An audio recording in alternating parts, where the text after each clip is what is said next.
semuanya, Assalamualaikum warahmatullahi wabarakatuh. Welcome back to my YouTube channel. Kembali lagi ke channel aku, Riri Ciami.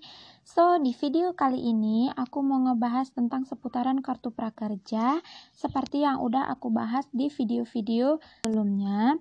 Mulai dari pembuatan akun kartu prakerja, bagaimana sih cara mengkecilkan ukuran foto, kemudian masalah-masalah yang muncul di dashboard dan jawabannya, serta proses pencairan insentif tahap pertama.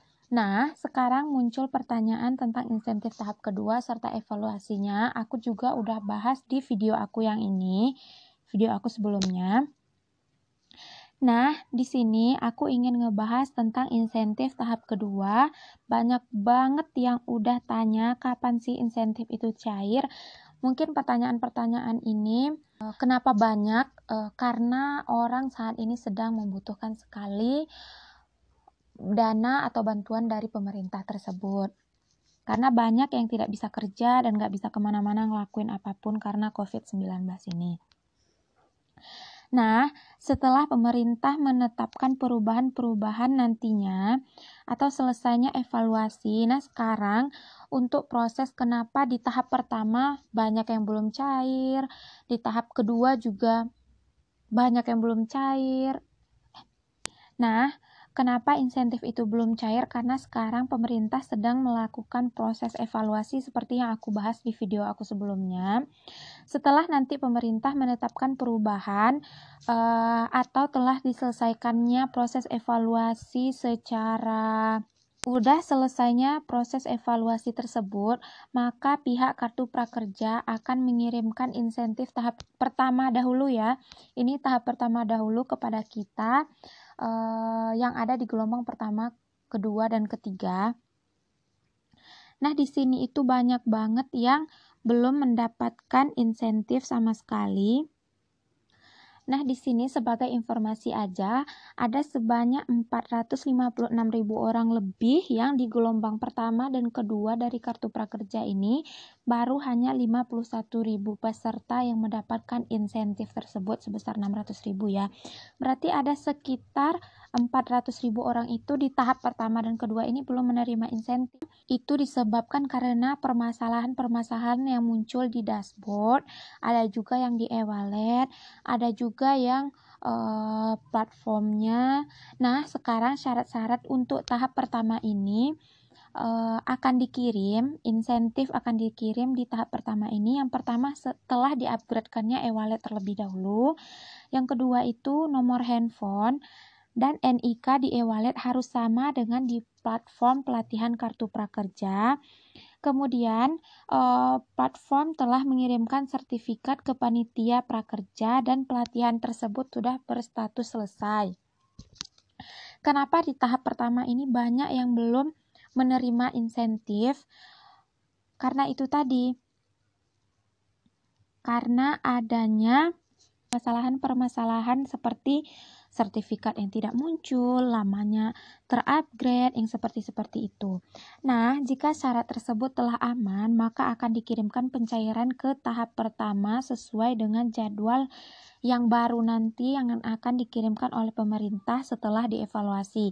Maupun itu jadwalnya saat ini itu bulan Mei atau tanggalnya tanggal 3 Mei, tanggal 17 Mei atau 11 Mei itu akan tetap dikirim. Begitu info dari kartu prakerja itu sendiri. Nah, bagi teman-teman tentang tahap kedua, apa sih persyaratan untuk mendapatkan insentif di tahap kedua? Persyaratan-persyaratannya yaitu yang pertama sudah menerima insentif di tahap pertama dan sudah berstatus berhasil ya. Sudah menerima insentif 600.000. Kemudian banyak juga pertanyaan, apakah harus membeli pelatihan lagi jika saldo masih ada? Jika sisa saldo kita itu masih ada, kita dikasih pemerintah itu saldo 1 juta, kemudian hanya terpakai itu sekitar 250.000. Nah, sisanya itu apakah perlu mengambil pelatihan lagi baru cair insentif yang kedua? Jawabannya itu tidak. Kita sudah tidak perlu lagi mengambil pelatihan untuk mencairkan insentif yang kedua. Nah, jika teman-teman ingin mengambil pelatihan lagi itu juga tidak masalah, dan jika tidak ingin mengambil juga tidak ada pengaruhnya terhadap insentif tahap kedua. Karena pencairan tahap kedua itu bukan permasalahannya sekarang di pelatihan, permasalahannya itu sekarang proses evaluasi oleh pemerintah. Kemudian jika saldo tersisa dalam waktu 30 hari itu tidak dipakai, sisa saldo kita yang 1 juta selama 30 hari itu tidak dipakai, maka saldo tersebut akan hangus dan akan dikembalikan ke kas negara. Nah, buat teman-teman semuanya, bagi yang ingin mengambil pelatihan dan menghabiskan semua saldonya, ya boleh-boleh saja. Bagi teman-teman yang tidak ingin, cukup cuma satu pelatihan saja juga tidak masalah dan tidak ada pengaruhnya terhadap pencairan insentif, karena info dari Kartu Prakerja itu hanya mengambil satu pelatihan saja. Nah, buat teman-teman semuanya yang udah nonton, semoga pencairan dan proses evaluasi ini cepat segera selesai, dan masalah-masalah yang muncul seperti tahap 1, 2, dan 3 sudah tidak ada lagi nanti setelah proses evaluasi ini.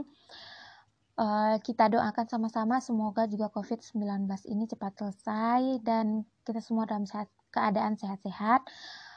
Thank you for watching buat yang udah nonton. Aku ucapkan terima kasih juga bagi yang udah subscribe, yang udah dukung channel aku. Aku ucapkan assalamualaikum warahmatullahi wabarakatuh. Bye-bye.